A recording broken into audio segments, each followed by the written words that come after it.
Hopefully it works. Well, Jeff can't complain because he's not here. We're taking over. It's our show now. Let's see what we got going on here. Supposedly we're live, but I haven't seen anything yet. So Anything? I have not gotten a notification. if anybody can hear us in chat, chime off, say hello. Oh yeah, there's the Discord. Hey, Anyone there? I think we're there. We're there. We are. Cool. I think so. There it is. Excellent, guys. We are live, and it is an absolute pleasure to be here. We're excited to be hosting the first Talking Heads ever without captain of this ship. Guys, hey, welcome to Talking Heads. This is episode 195, your once weekly live show for the latest in beer and tech news. I'm Rhett. I'm John.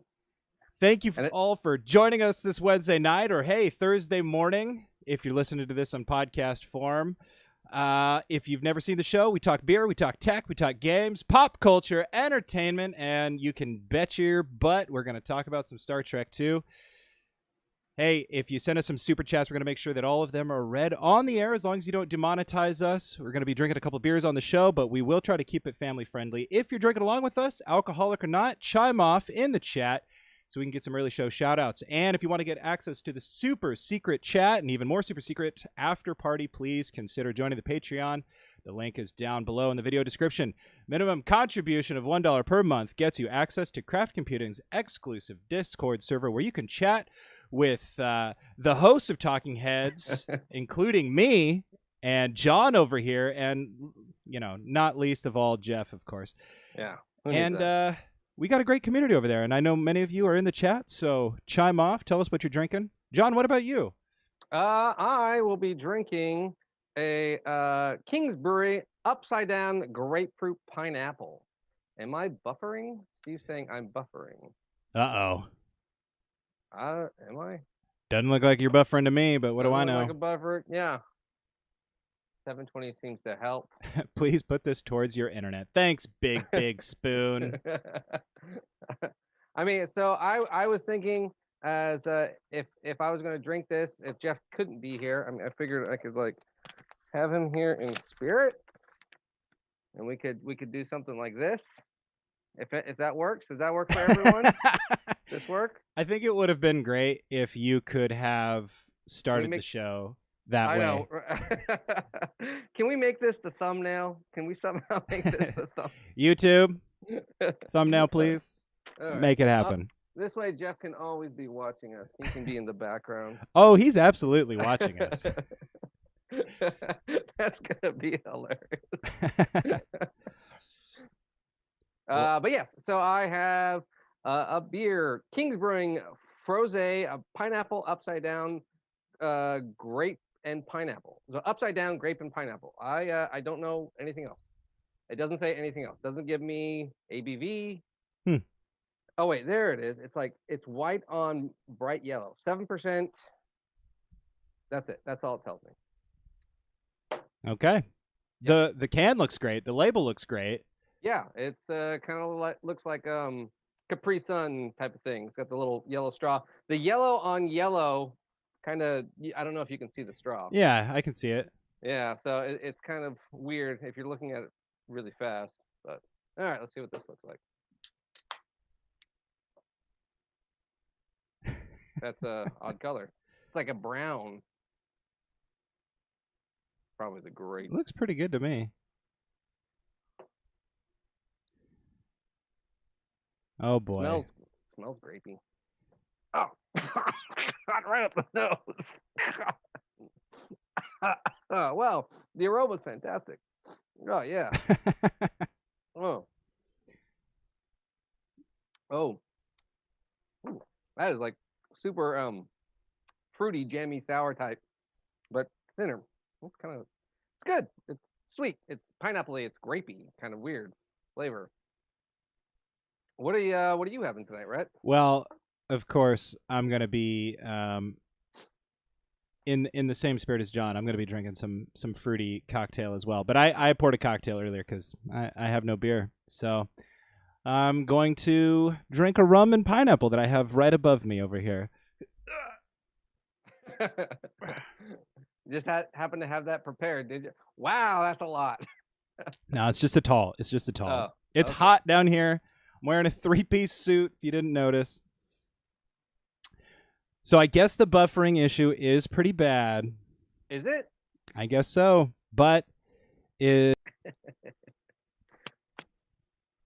Okay, everybody. Are we back? We should be back.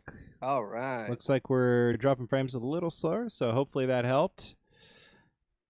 Anyways, let us all know what you think about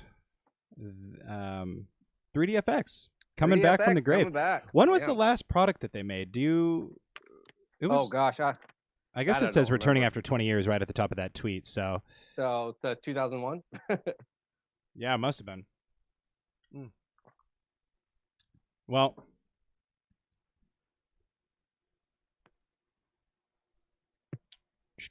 I wouldn't be surprised with the plethora of graphics cards that Jeff has that he probably even has some of their old ones. yeah, that's a good question. I bet you he does, because one of the things about Jeff is he seems to have all of that 20 to 25-year-old just stuff lying around. Yeah, It's like, absolutely. I'm never gonna throw it away or sell it. Yeah. You know, he's like, I'll just buy new or use somewhere else. I'm gonna put this in a closet somewhere. And Yeah. then when he has to move from house to house or office to office, he has all these boxes and they're just graphics cards. I remember when he moved into his latest place was like, early or late 2019. He had, I think it was like 2 bins of just like, those are just graphics cards and CPUs. Yeah. Take bets in the chat. Does Jeff have a voodoo card? Probably does. Probably. I think Steve might at least have a box. Big Spoon wants to go to TikTok Live. No. Sounds like, thanks to Jeff's advice, we are doing a little bit better. So you guys know, I took some of Jeff's OBS settings, directly from him, and we didn't stop to think about, hardware constraints, network constraints, and so we were just streaming in ridiculously high resolution for apparently what my sad ISP can handle. So I've been talking with them for a while to try and get some of that sorted out, because it's been ongoing for a couple weeks, and it sounds like a lot of people in our area have been having issues with waves. So time to get that Starlink. Yeah, exactly. Just point it right out of my window. Yeah. So anyway, hopefully that's gone a little bit better for everybody. R. Anderson. I give you guys one job. Oh, God. Oh, gosh. How did he get in here? Oh, man. Are you on a lake? Let's see where I'm at. Hold on. I am at the ocean right now. How are you there and here, Jeff? That is Right? Impossible. Oh my gosh. Wow, look at that. Amazing. That's uncanny. That is some intense deep fake you got going on there, John. I mean, I know. Look, there's 2 of you. Wow. Oh, man. I want to say how fun it is, that how seamless it was that Jeff could jump in, and it detracts nothing from the stream. So thank God you're here. I'm more offended that you didn't ask me what I was drinking. So I figured I would just jump in. You didn't say in the chat. Buffering. I figured I would just jump in between the buffering and say I am drinking a Lagunitas Maximus IPA, 9.0%. Very good. And gentlemen, have a fantastic show. I'm going to sit here and watch the sun go down. Thanks, right. Jeff. See you, Jeff. Appreciate it. Have a good one. Thanks for all your help. We're still buffering. Excellent. All right. That was fun. All right. That was awesome. Yeah. All right. Should we get into the second one? Yeah. Nah, let's go ahead and go to the next story here. I think I have it on the correct You had one it pulled this up as time. your first one. Yeah. So here we go. You might recognize this. Asus and Noctua making a GPU. Together, yes. If you didn't recognize the fan colors off the bat, I mean, come on, half of Jeff's builds have Noctua stuff in them, which it is a nice looking brown and khaki, but it does stand out, I think, in the modern day of LED everything, bright everything. So I guess that's kind of cool. Right. But I don't really know a whole lot about fans of like, oh, this one's way better than that one. Other than, yeah, Noctua just seems to have brown fans. Right, yeah. Kind of a Okay. silly shtick, I guess. But they look great. I love the color scheme. And I guess it hasn't really been necessarily confirmed or denied, but if you look down here, it does seem as though the wording of an email response kind of confirms that they are partnering up. So it sounds like they reached an agreement in July to make at least one card together. And it looks like, oh gosh, I don't know. I don't even know. yeah, and I don't think they said it. The cooler might be for a 3070. And so, but the pictures that are shown there, those are from a custom mod. So those aren't like pre-done or experimental ones or anything like that. Those are custom. Oh. So, although the one on the left kind of looks like something out of like the original Star Wars series. Yeah, I was kind of thinking that myself. like that would be like a drive on the Millennium Falcon or an X-wing or something like that. Like that's the coolant that the fan that blows into the cockpit of the driver. Right. Those colors. Yeah, it looks pretty slick. It'll be interesting to see what they do. Two great companies that are known for being leaders in their fields. So yeah, it'd be interesting to see where this partnership leads to, or if it just fizzles out and it doesn't go anywhere. So don't know. Yeah, I mean, I know there is that whole fanboy, right, boy, ask for fans. And you kind of have your groups, and you can kind of stay a little bit loyal to them. And Noctua definitely has that, and all of the big tech guys, including Jeff, seem to. I haven't heard a bad thing from any of them about Noctua. right. Other than that, they're really good. They're really quiet. They do what they're supposed to do really, really well, and they just have this really odd color to them. They don't do the typical LED blinged out stuff. So it is kind of curious to see, is this going to be similar to how these graphics cards kind of look like? Is it going to be blingy, or is it going to be dulled down?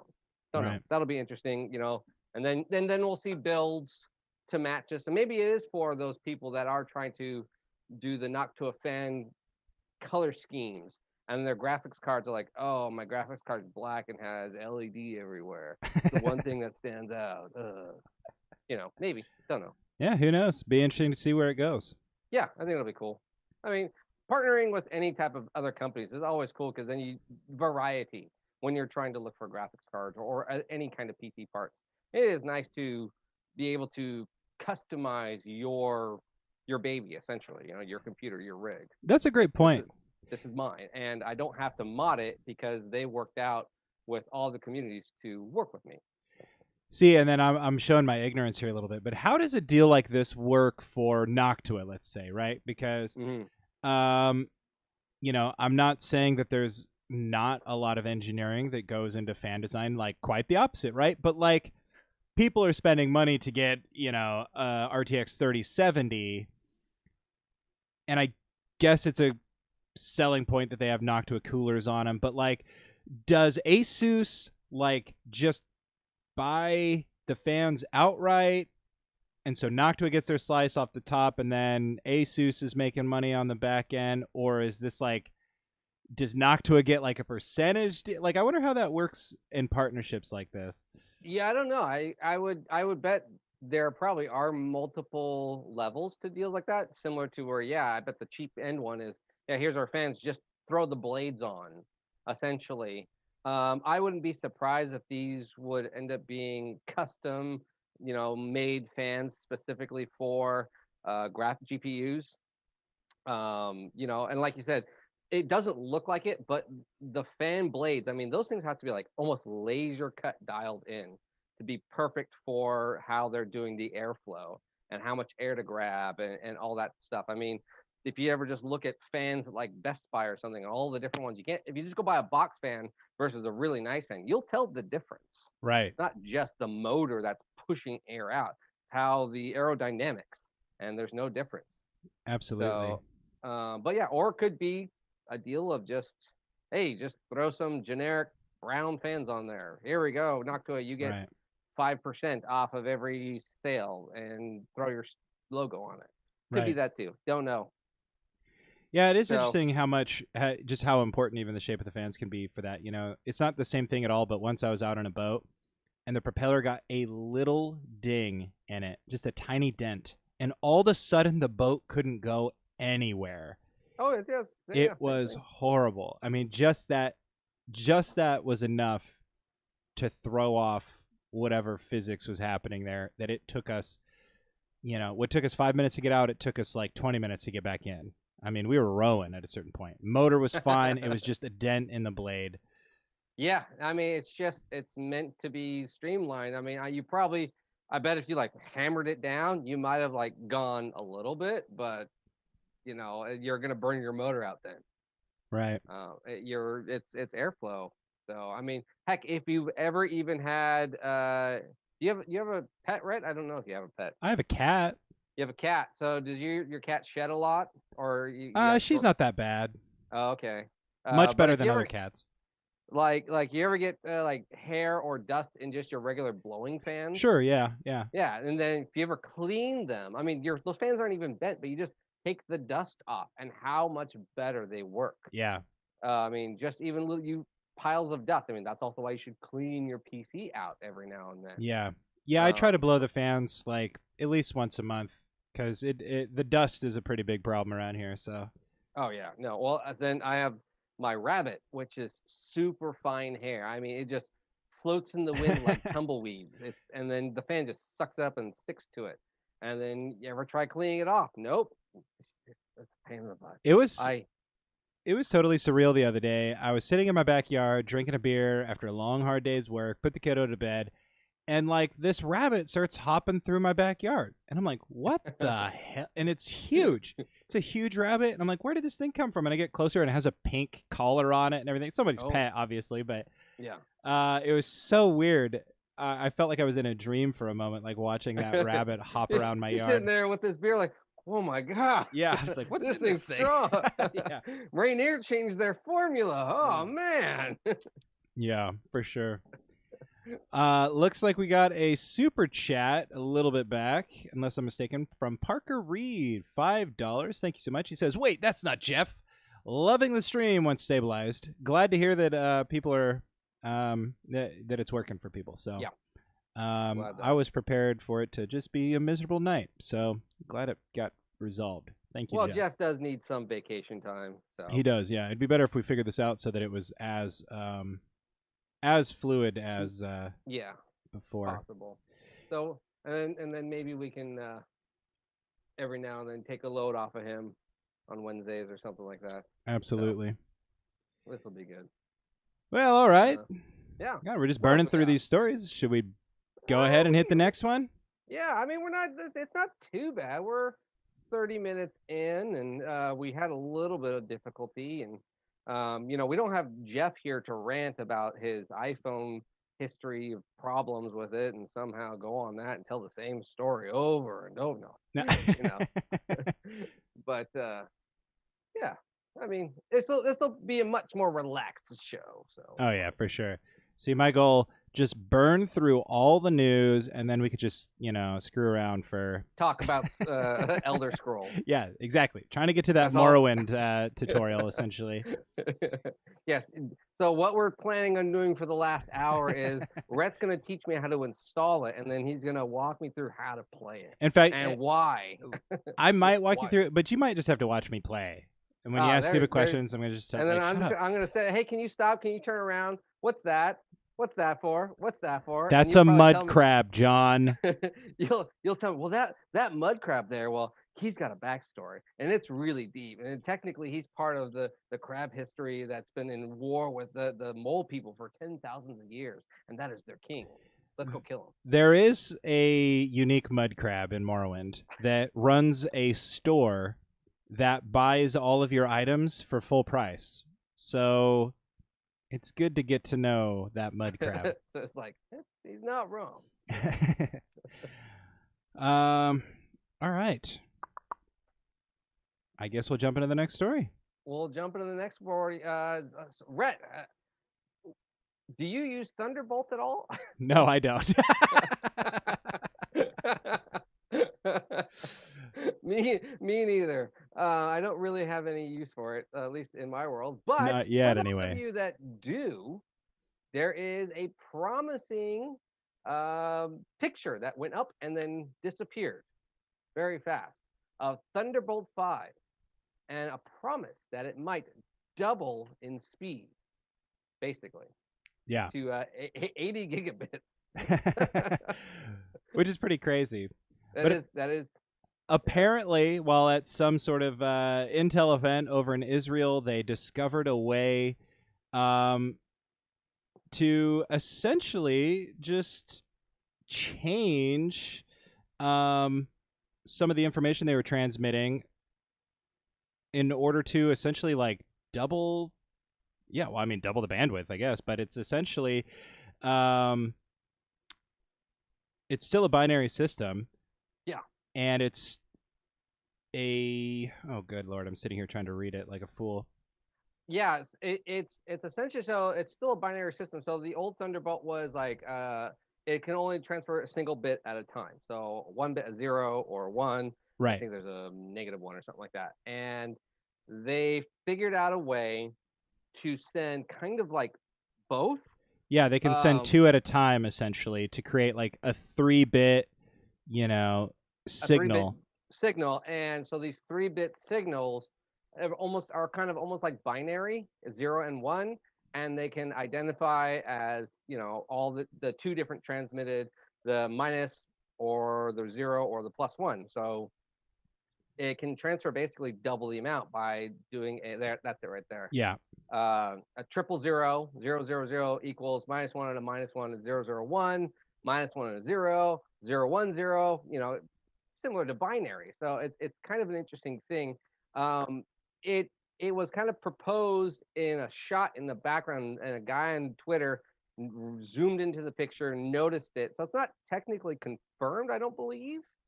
But it's interesting when something like that is thrown up and then immediately taken down.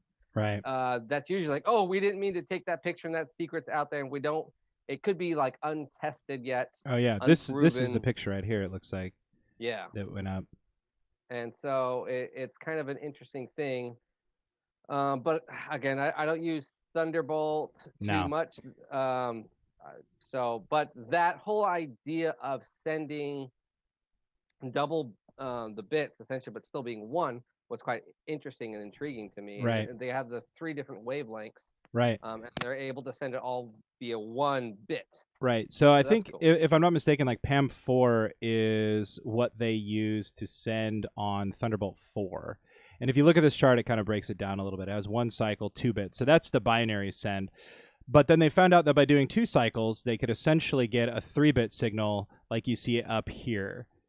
And that just allows you to process, information transfer at such a higher speed. You're opening up just more avenues of transfer where, you didn't have them before. It's kind of interesting because we're going from PAM4 to PAM3, which I believe was in use before for an earlier Thunderbolt iteration.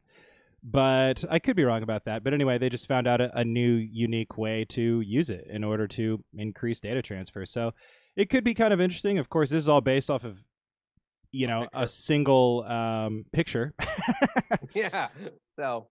And they took it down really quick. But again, I don't use Thunderbolt, but a lot of people do. And regardless, it has a lot of usefulness out there in computing and in the tech world. So hopefully some of you listening can get what you need out of this. So yeah, and I think the USB-C uses some form of Thunderbolt.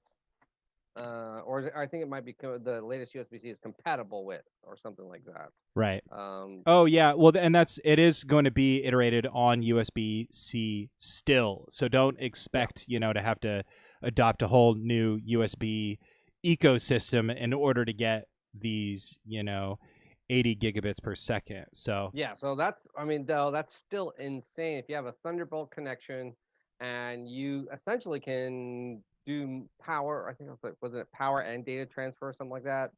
I forget exactly what Thunderbolt is. It's escaping my memory. But anyways, yeah, it looks just like USB-C now. Beforehand, I remember Thunderbolt being its own proprietary wire. Right. And now because it's just integrated in USB-C, so you just have to. The ports will look the same, but you'll probably have to buy I'm betting a bigger wire.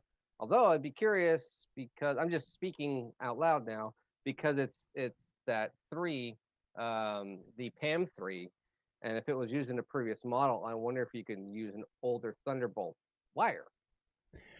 Right. I don't think that it changes the composition of the manufacturing at all. I just think that it's the technology they use to compress and send the data is, has been updated essentially. So, could be wrong about that, but that was my takeaway. Yeah, exactly. Yeah. So neither of us really have use for Thunderbolt speeds.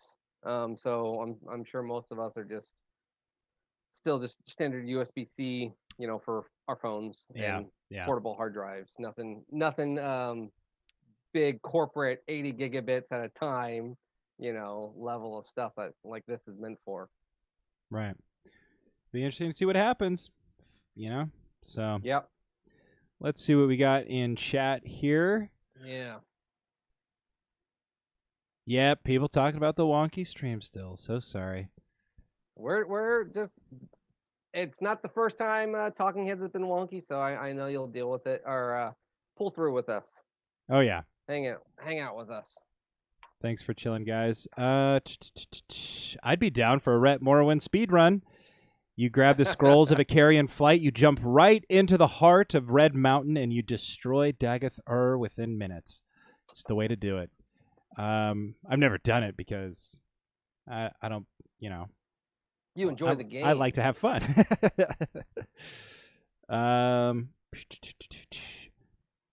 Will I please do the weather before it's done? Because of my suit, yeah. Oh yes. We have to talk about your suit. You are hosting, and you are looking so fine and dapper. Thank you.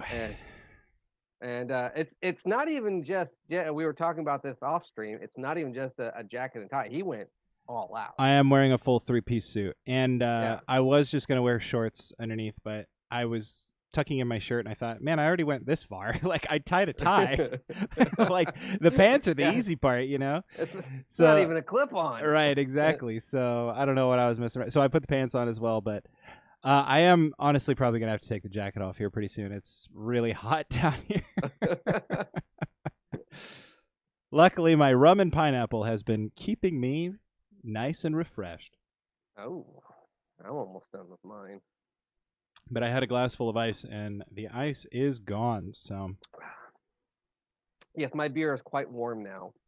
I mean, it is like European style temperature already. Yeah, it's what you got to do sometimes in the summer. Drink that European style. I know. That's what I should start doing for these like summer ones, is explore European beers. I'm sure eTechnics Andy would love that. Then he can be like, "Oh, I had that beer."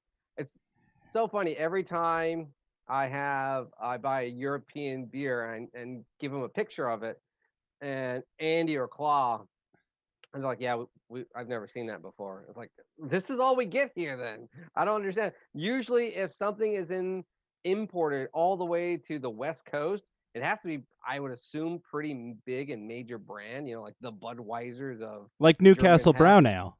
Yeah, exactly. Or like Foster's. It's the Australians beer. I would think that, but they're like, no, we can't get any of that here. I've never even seen that. I even found some Norwegian beers. They started carrying those over at John's Marketplace.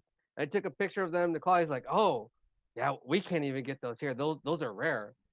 Well, when you look at the beer consumption around the world, in a lot of countries, and most countries, the top beers consumed are American domestic beers. They're like you go to Ireland and you're like, oh, I bet they all drink Guinness, right? No, Budweiser is the number one consumed beer in Ireland, at least like when I checked several years ago. Oh, I believe it. Yeah.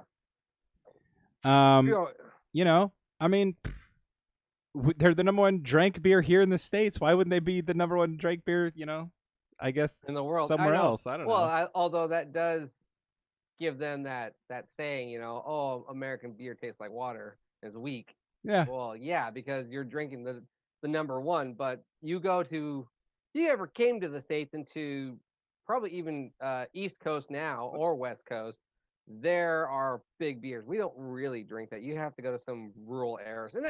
Son of a gun. Keep bringing up the news story. Trying to like roll up my sleeves because it's so hot. Oh yeah, you took it off. What's weird is I'm watching the stream and not our stream. Oh. And so everything's like, wow, weird. I'm really delayed. So, but sorry. Yeah, whatever. But yeah, it's just beer is weird. I mean, because it's just spread out all over the place, and I like craft beer. A few years ago at CES, me and Jeff met up with Brian from Tech Yes City. Oh yeah. And that was one of the things he pointed out. He's like, you know, holy crap! Like you have a few of these things, and like you're knocked on your butt. It's like, yeah. Yeah. Welcome to Vegas, baby. Yeah, exactly. This is what we drink all the time. Yeah. Yeah, I know. You have just if you go to a bar and your standard cocktail is only 2 ounces, that's well, those are supposed to be heavy, you know, and so you have a cocktail. Well, a modern craft beer is, you know, 7.5%. That is about the equivalent of 2 shots. You know, and I think the 8%. 8% beer is like the equivalent of 2 shots. Right. So. Somebody, Lee X, says you can respond to this message in 5 minutes, streamer, and he said that at 20:39, and it's 2040 when I looked, but now it's 2041, so it's definitely not a little bit past that. Yeah, so it's definitely not 5 minutes. It's only like a minute and a half, which is like pretty normal. I swear we're dealing with that amount of latency normally anyway. So what do I know though? Yeah. All right. Oh, someone posted. What have we got?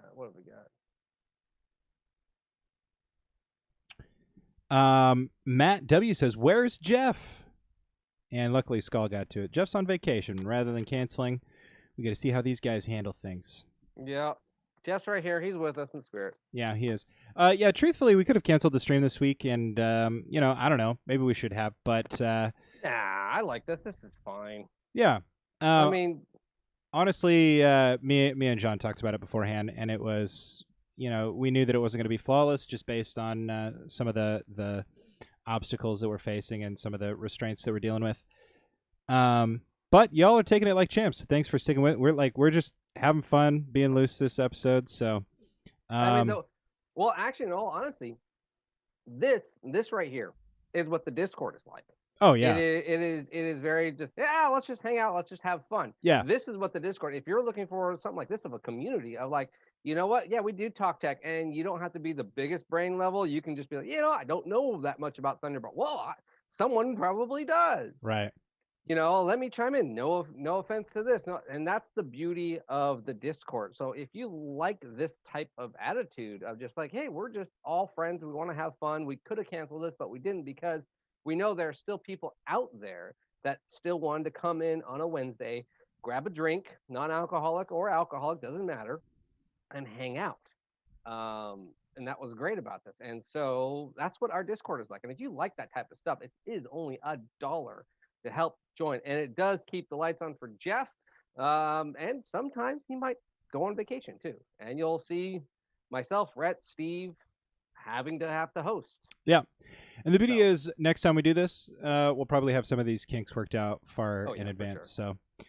So this was kind of sprung on us like 4 or 5 days ago. Yeah. It was just like, hey, by the way, guys, I'm going on vacation. Hey, Rhett, can you come by and get the OBS stuff? Yeah, exactly. I'll call you. Okay. Exactly. No. So, no, we really appreciate it, and we're just excited to be hanging out, and free of the collar that Jeff keeps us on. Yeah. My gosh, I mean, we're always having to talk tech and just numbers. Jeez. Check out my server build coming up. Oh, here's my graphics card. Oh, take a look at my cat. Jeez. Who cares? Classic. Classic. So Rhett, you are a recently brand new homeowner. Yes, I am. Congratulations. And Thank you. I bet you are also enjoying your wonderful pool. Oh, yeah. I mean, Especially I'm this heat. trying to enjoy it, but I spend more time working on it than I spend in it. So And yeah, I bet that comes with owning a house or anything that is now your own, and you want to always find those corners. Like, I want to improve on this, I want to improve on that, but then you look into your garage and you're like, I don't have the tool for this. yeah, true. And what do you It's do? been What do happening a most lot. people do? They go to the big boy fun toy area store, Home Depot, There you go. and they go and try to buy a tool. And they're like, oh, they go in there, I want my drills and a cordless drill or a power hammer or a table saw. And then once you get one of them, you're kind of addicted because you're like, I could build my own tables or my own workbench, and I can do all my work stuff and work on this computer, or I could fix the filter on this, or with a lawnmower blade, I can resharpen it. But now I need a grinder. Yeah. But then you go to Home Depot and you go there and that tool you wanted is gone. You're like, Dang darn it. it. And what happens? We're like, you know what? Someone actually stole it. And that actually does sometimes happen, that people steal a lot of tools from Home Depot. Yeah. Oh, yeah. Kind of a weird thing, but tools are expensive. I mean, if you get a quality tool, there's the whole Makita versus DeWalt and, type thing, but they're $100 plus for a decent one. And then if you want cordless, 125, $50, and then another 75 for the battery. All these different little accessories cost a lot of money, and they're not under lock and key at Home Depot. It's not like an electronics store, No. but it might be coming to that. Absolutely. Because a lot of that. So Home Depot plans on using a kind of Bluetooth chip type thing to stop shoplifters. Essentially, it's kind of like an unlock mechanism that will unlock the tool, and they're just playing with it. Unlock the tool at the register. So if someone does use this, it'll actually seize the motor up. I have zero clue how they're going to do this. They just say it's a Bluetooth thing that they're going to try to work. I don't understand how this is going to work. They haven't gone into great detail. And in all honesty, I don't think they could even pull this off, in my perspective. Yeah. But, I think it's kind of a bad plan personally. Just for lots of reasons. Like, who's on the hook for, like, I guess if it just doesn't work when it's stolen, okay, that's one thing. Does it do more than that? How do you, I don't know. And well, I guess my thought was, okay, so you have all these major brands. Are Home Depot injecting something into these tools, or are they making it a requirement for DeWalt and Makita to have it into their tools? But then, that's probably going to upsurge the cost. But then all the other stores have to buy that exact same tool, and they're going to eat that cost.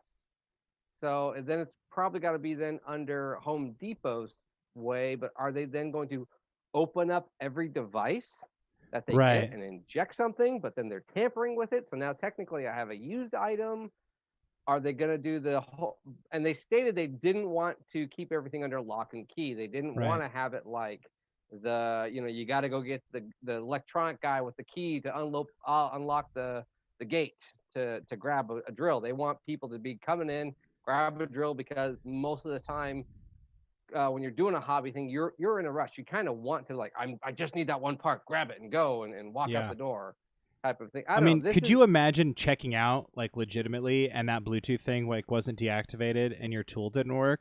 Yeah, and you go, or if it fails and you go home, This is what's funny to me is that in this article here, if I scroll down, I think, Scott Glenn, Home Depot's vice president of asset protection, is talking about this. He's making a point to distinguish between professional shoplifters and disorganized thieves.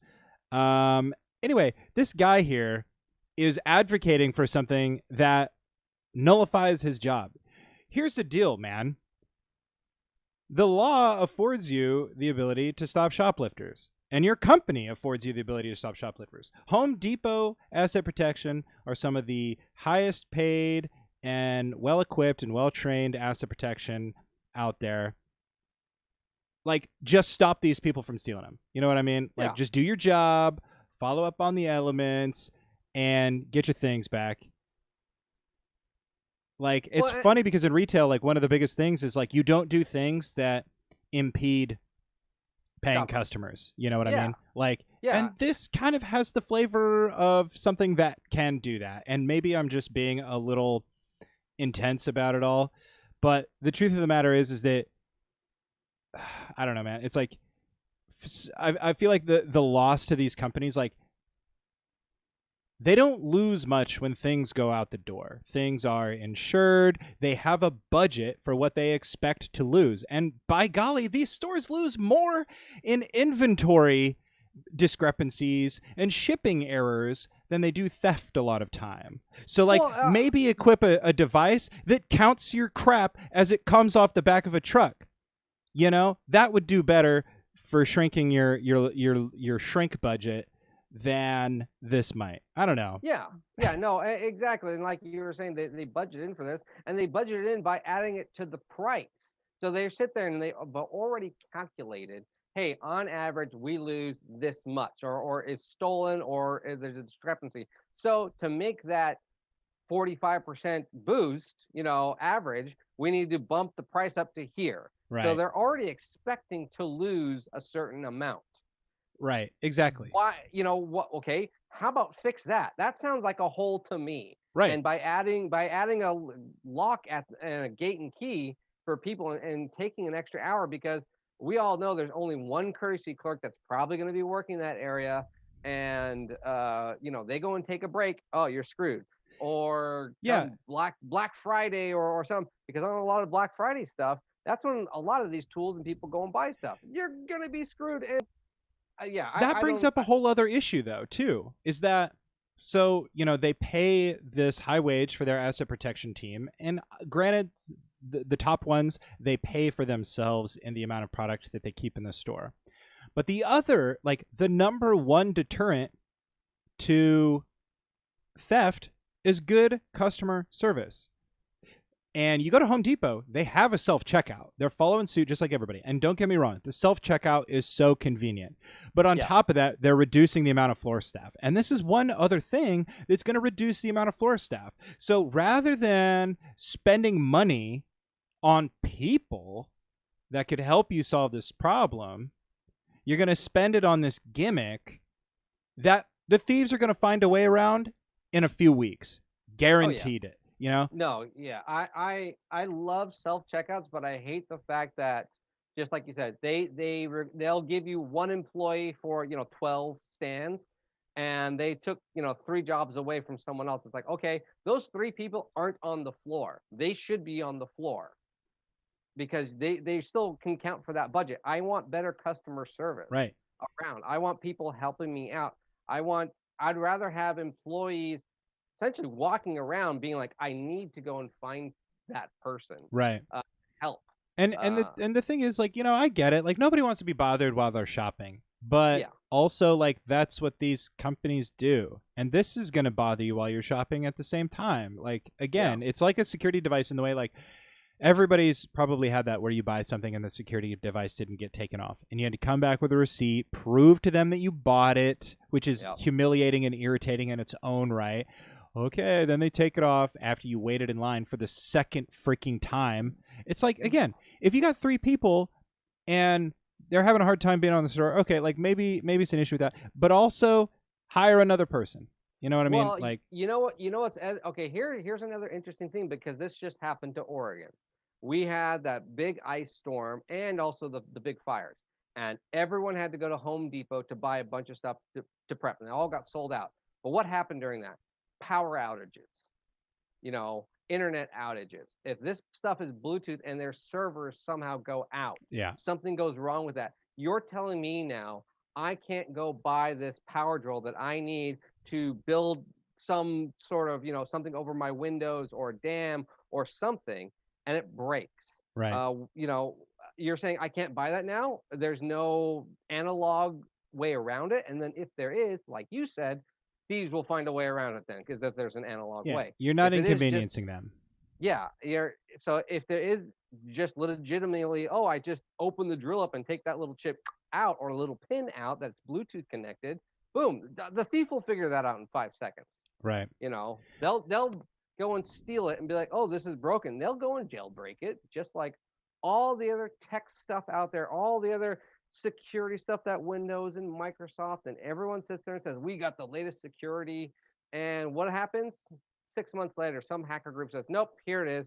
Here's how you bypass it. There's a hole. Right, for sure. And that's going to happen like everything else.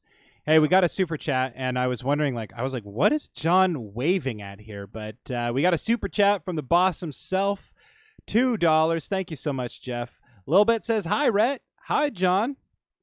And we say, hi, Lil Bit. Did he just pay himself? He paid us. Well, okay. That's us. Guess. Tips. All right. Right into our pocket. Yeah, wait a second. Do we get all the super chats for today? I don't know. I mean, I feel like they're going right into my wallet, so feels good. Feels great, actually. Yeah. No. Anyway. Yeah, I don't know. I don't like this. I just don't like it. I don't think it's good. Yeah. I agree with you. The money could be spent better elsewhere. Right. So. Yeah, it's funny. Skull points out the image is showing the cheapest tools they have, which is hilarious because, they're probably going to be Bluetooth. Who knows? I don't know. Maybe not, but I don't know. But yeah, it does say in here, organized retail crime costs retailers an average of $719,548 per $1 billion in sales. So less than $1 million for $1 billion of sales. And in 2020, a survey from the National Retail Federation found a nearly 60% increase from 2015. There are a lot of things that happened in 2015 that might make people more desperate, like more, restrictions on food stamps. Wasn't the 2016 the stock market or the housing crisis? No. Well, are you thinking 2008? I think it's 2008, but wasn't there something? There was like a stock market crash, like 2018 or something like that. It went really low. Okay. But I don't know if that's affecting the people that are stealing tools from Home Depot. Don't know. I really don't know, to be honest. But it is a big problem, and organized retail crime has been a focus of my career for a long time. And, at the point where I'm at, it's like I totally understand where it's coming from, and it's rarely ever thieves' faults. It's like it's the store's fault. And they have all these numbers, and it's like, okay, you're willing to be okay with this amount of inventory discrepancy because, your counter won't look for an item. Just won't open their eyes and walk around or ask around for an item. But you want to go really hard after the person that stole, a $20, whatever. Well, that accountant, he's probably $3,000 an hour. Oh, for sure, yeah. And this is the big problem with accountants, John. Yeah, no. Let's automate them. Jeez. I've been trying with Excel for quite a while, but I guess we just haven't got caught up to it yet. We have a thing called a calculator. Yeah. It works. It's great. Basic math? Okay, you can do accounting. No, yeah. But. Yeah. Daniel Johnson says, I go to Home Depot, I see a ton of people. It's not the lack of floor staff, it's stolen tools, just an epidemic. And that's true. Yep. Very true. These are some of the most number one stolen things ever. And the Home Depots around where me and John live are just they're hubs for this sort of activity for sure. So oh yeah. It's definitely not good. I'm not condoning stealing by any means. But I also don't condone Bluetooth, control devices. Somebody brought it up earlier, and they were talking about pretty soon you're going to see DLC for your tools and stuff. And I think that this brings circles back, and I forgot to bring it up to right to repair and owning the things that you there's a whole argument that circles into this, right? It's kind of tools as a service in a way, or like, how John Deere operates. It's like, dude, like, let us just buy the thing and have it, for God's sake. Anyway, I meant to bring that up earlier, but just forgot. Oh yeah. No, I mean that's the same thing too. Yeah. I mean, it can start off Bluetooth, but then if it is maybe an online lockable thing, well, what happens then if you order it online and the person, the store doesn't, the shipper and the warehouse doesn't unlock it for you? Right. And you have it shipped to your house. And so now I have to go drive now to the closest Home Depot. Well, what if you're in a rural area and the closest Home Depot is an hour away? What do you do? They're going to now partner with Amazon so that they can unlock your tools through your Alexa. Probably. They're like, just point it up to your Ring doorbell and you'll be good. Yeah. We do got a super chat from Parker Reed. He says, probably existing tech for work sites. And I think I saw him say that earlier, that this is probably something that's been implemented in construction work sites and things like that around. I've heard from multiple people that high-end tools have had lockouts for a while now, probably cheaper to keep the tech in there. Yeah, and that's true. And lockouts are like a really common thing everywhere, like even in retail. Like the valuable tools that you might need to use as a retail worker might be locked up. You might need, like, God, I almost said two-factor authentication, but you might need, like, people with two different keys to get into a locker. There might be a sign out, there might be a camera on it. There's all sorts of things for that. And tools walking away is a problem everywhere, no matter where you are. Because they have such a high. What makes them valuable is that they're easy to sell, because people always need tools, and they always need tools cheap. It's just like you can sell them to somebody for like 50 cents on the dollar, and that's a good deal for the person buying, and that's a great deal for the person selling if you didn't spend anything. Yeah, I mean, you go to any pawn shop, they're not going to question probably buying a tool.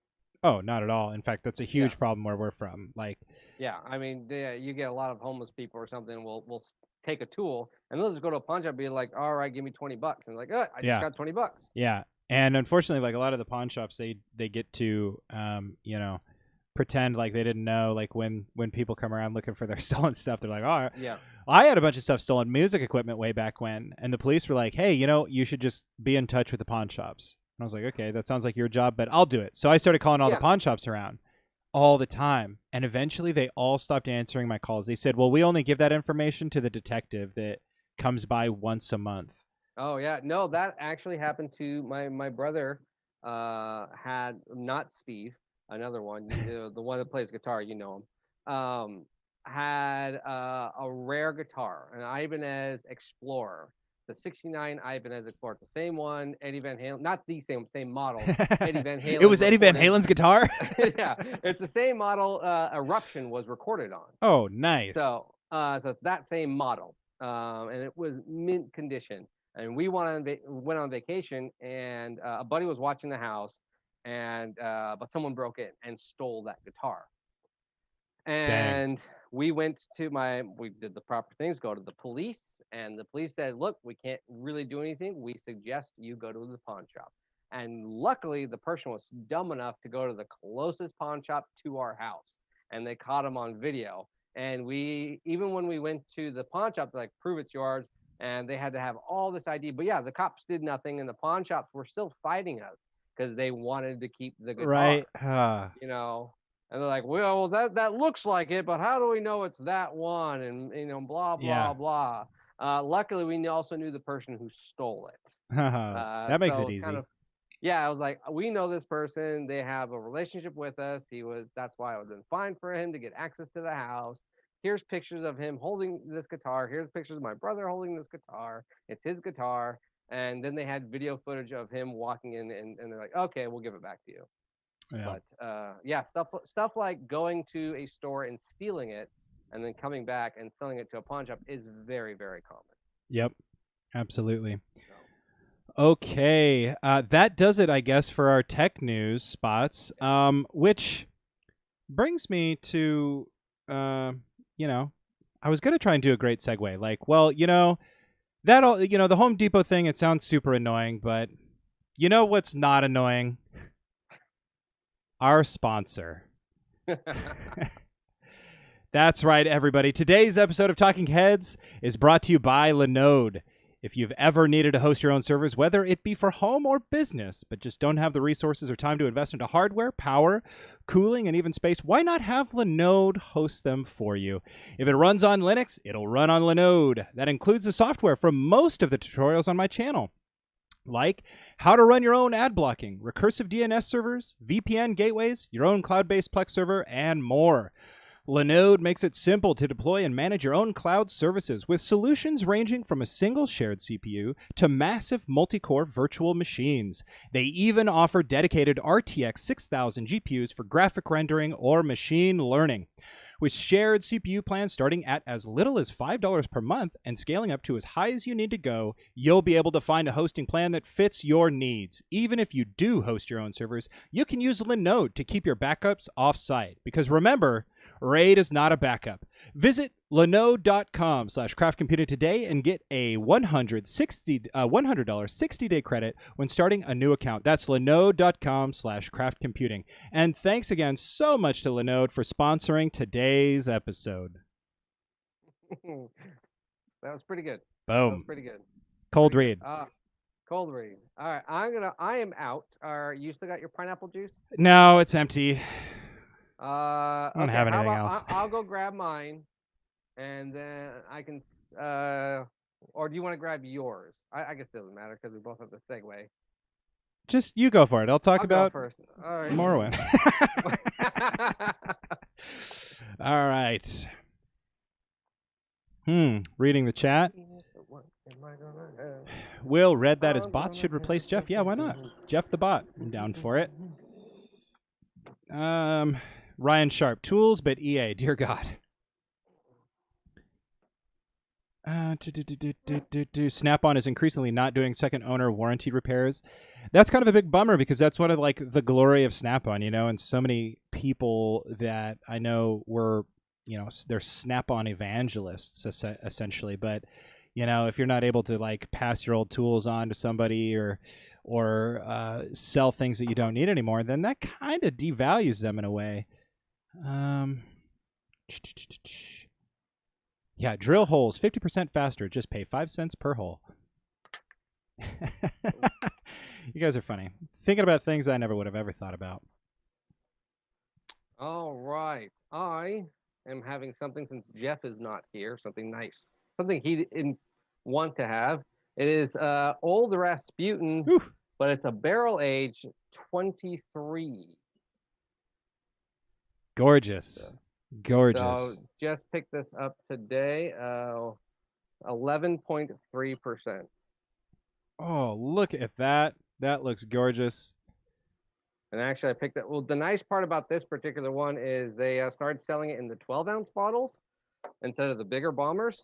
And so it was only $5. There you go. And you can actually like drink one and like feel fine, you know, feel okay afterwards. That's why I bought two. It's like, all right, I the same price as one of the big ones, but now I can like open one and like half of it. Yeah, exactly. I dig it. I approve. All right, looks like if you are on the super secret chat, Jeff is finally going to his bonfire. Oh, excellent. So Jeff, if anything messes up, it's his fault. We bid you farewell. Yep. I don't see that anywhere, but whatever. It's in the Discord. Oh, okay. Oh, the super secret chat. The extra super secret. Yeah. Thing. Whatever. Who cares? I'm gonna stop looking for it. There we go. Okay. Enjoy that gin and tonic, my man. I like how he waited around just for the ad read. He's like, good. Good. All right. I made my money today. I can go to sleep. Perfect. I'm going to get drunk now. Yeah, it's just the gin. Not even a tonic. Not even the tonic. People still talking about selling things. Pawn property is hard to search for. Imagine how many pawn shops buy guitars, tools, etc. Don't even have serial numbers. It's hard to track it down. And that is the truth. And that's why it's very important that you take photographs and document some of your expensive things. This is something that I learned like the first time ever having renter's insurance and having like damaged property. Like I just didn't have a lot of stuff to back it up. So yeah. No, I kept my music equipment at my grandparents' house at the time. That's where I practiced. and her place got broken into because it's a big open farm, and so Oh, someone yeah. just walked up, and the weirdest part was they stole half of the equipment. So they stole like the switch pedal for the amp, Okay.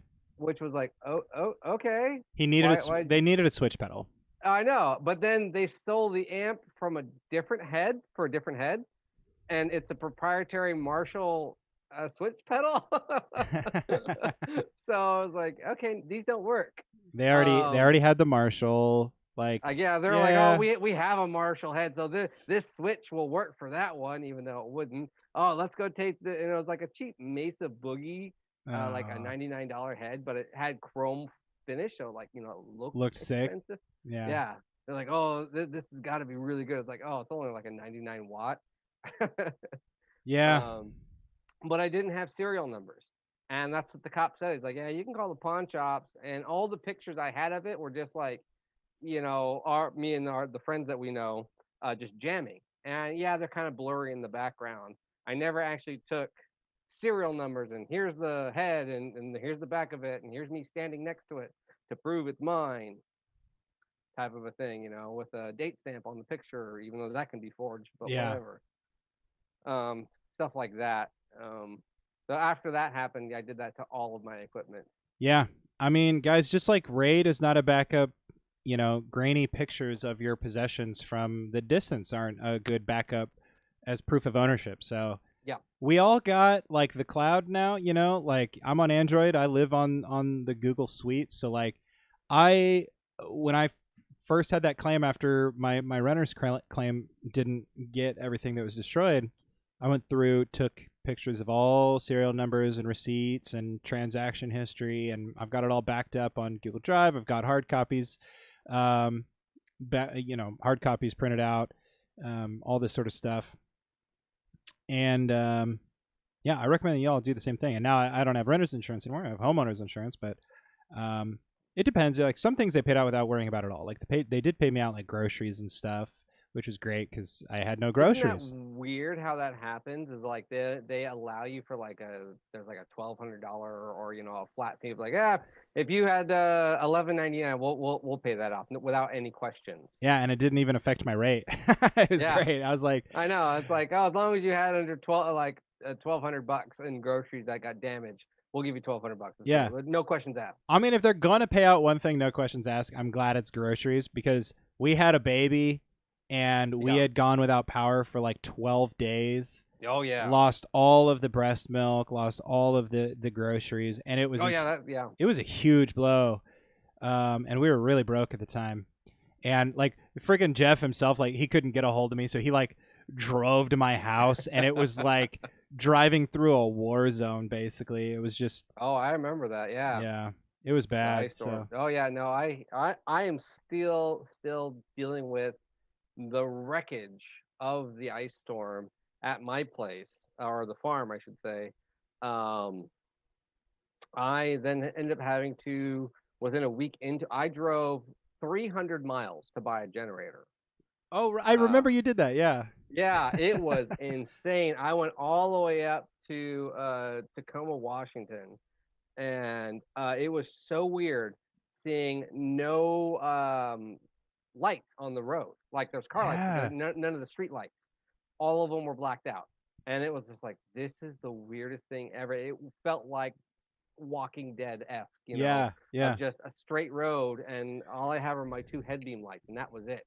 And then the oncoming every now and then, because it was still kind of icy, so there really wasn't a whole lot of cars either. And so doing that, but then I had to jimmy rig the generator to work on the main power box out of the farm, and we had to do, and I did it, and then the power came back on, and it was still hooked up to the generator, and PGE would not shut our power off without charging us, and then they said we're like 2 months out because of all of the damage, so we had to do it on a hot wire. Oh my god. So me and a buddy of mine who's an electrician, he's like, yeah, I got these gloves, they're rated for 20,000 volts. Still stand back. And we're doing it with a hot wire, and we're just sitting there like sweating. Yeah. And it was like, steady as the hand, steady. Everyone don't make a peep. That was nerve wracking. Oh, I bet. We're like stepping back with a rubber coated stick and like, come on, get it in there, get it. We don't want to touch it. Did you guys have any issues with the heat dome a few weeks back? No, no. Other no, than it being nothing hot. Other than it being hot, luckily, we just learned to block up a lot of doors, and just the living room and was a cool place. So we don't have central AC, Yeah. but we got a nice big portable unit. Yeah, and we do so too. It's just like, all right, shut all the doors, and the kitchen and the living room, like 2 box fans that point in a direction. Yeah. So what really stunk was during the heat wave, my bathroom pipe for my main toilet broke. Oh no. And so I had to, and it was the main drain pipe for the whole entire house. It broke right where the toilet connected. So I think it was like the 3rd day, so it was like 110 degrees. I had to go under my house, and I spent all day under my house, which actually wasn't bad because it was probably like 80 degrees under there. There you But go. my God, it was rancid. Oh, I mean, bet. we're talking all the stuff from the garbage disposal, the washer machine, the 2 toilets, the washer and dryer, and our showers all started leaking out. And then I didn't find it because I'm pretty sure it broke before it, but it didn't start I didn't notice it till the heat, and then the heat made it smell really bad. And then I had to clean it up, and it was like, throw these towels away. I'll never use it. It was like this gooey white pussy with brown clumps, and it was like the most disgusting. It smelled like vomit and diarrhea, and it was just like the worst thing ever. It wasn't caused by the heat wave, but I had to deal with that during the heat wave, and then going to the hardware store like one would, and just wanting to get in and get out because he has to go fast. And so I'm glad my local hardware store didn't make me require to unlock and have Bluetooth plumbing equipment. So son of a guns. Yeah. Yeah, we weathered that in the pool a little bit, but then the final day, it actually got hotter than any of the other days, and it burned out my pump. And I had no pump for a whole week while I ordered a new one, and my freaking my pool just grew so much algae. It was really irritating to clean up afterwards. Yeah, that's the one thing I don't like. I'm always like, I want a house with a pool. And then everyone that always tells you they have a pool, like, man, you have to use it a lot to really appreciate it. Yeah. Otherwise, you're just constantly cleaning it and chemicals. And you're like, if you're one of those families that just like, yeah, we use it like twice in the summer and that's it. Nah. Drain the pool. Yeah, for sure. Make it a skating rink or something. Yeah, I use it definitely way more than I did before I owned it. Because it's my wife's family's house, so but I also spend like probably 10 hours a week working on it, like cleaning it, and like, yeah, it sucks. Yeah. So that's on top of a real job, that's on top of a kid, that's on top of working for Jeff, like 10 hours. I get it. I know, it's annoying. Oh yeah, I did the same. I go to the farm, and it's like I own it, but I don't live there. And my in-laws live there, so it's like, and then the ice storm, 32 trees fell during the ice storm. On the main property, and I was like, I'm still dealing with it. And so I got, but now during this little bit of a heat wave, it's like 110 degrees, man. I don't want to work outside, and I can't burn anything because most of the stuff I need to burn, because cut up wood, but branches, debris, blackberries, like, you burn it. Can't do that right now. So I have these huge big piles, and I'm just waiting for the first good rain pour to do this epic bonfire. Gonna grab like 2 good beers, light a match, and just sit back with a hose. Perfect. Sounds like a good time. Yeah. So, but speaking of beer, we do have some beer news we can get into. Yeah. So one of the biggest, I think probably the second biggest beer company, Molson Coors. Everyone probably does know them as, the Coors Light and all that fun stuff. They own a bunch of other stuff, Keystone, They are discontinuing. They announced 11 beers. And some of these, particularly one, is actually pretty close to my heart and probably a lot of Oregonians. So they will, Molson Coors will be going and getting rid of Keystone Ice. So if you ever remember the 90s and the ice craze was the bigger, harder beers. They all called them ice, Bud Ice, Coors Ice, ice everything. So Keystone Ice will no longer be being made. And then on top of that, there are a couple other ones. There are Key Lightful, which is one of the new Keystone fruity ones that came with the Natty Summer, whatever those. I don't remember ever trying the Key Full Light. But Mickey's Fine Malt Liquor Ice. Now, not the Mickey's Fine Malt Liquor, but their imperial version of it. Yeah. Which I've never seen, but I know what Mickey's is. Miller High Life Light. I don't think I've ever seen that one. It's not Miller Light, Miller High Life Light. And then Ham's Special Light. I don't think I've ever seen that one either, but I do remember Ham's Special. Milwaukee's Best Premium. I think I actually have had that one. Ice House. I've never heard of that one. Magnus. Steel Reserve 211 or 21-1, however they call it. That one, I mean, I think every corner market, at least where we live, and probably has the big 40 of it, the silver label. Yeah. And another very common one, the Old English 8000. Old English is going away. Yeah. The gold label. And the most iconic, I think, out of all of these, and especially to Oregonians, is Oregon's own, or used to be owned, Henry Weinhardt's Private Reserve. Yep. I think that one's actually the biggest one. It's no longer brewed in Oregon, but it originally was brewed, the brew house here in Portland, Oregon. It made Oregon famous. It made Portland famous. A cool thing, and I don't know if you know this. You probably walk down Portland. You ever seen the water fountains? Yeah. You know who installed those?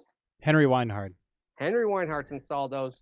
And the reason he installed them was for his employees to drink as they walked home because they would be drunk, so they'd be sober up when they got home, when they came into work the next day.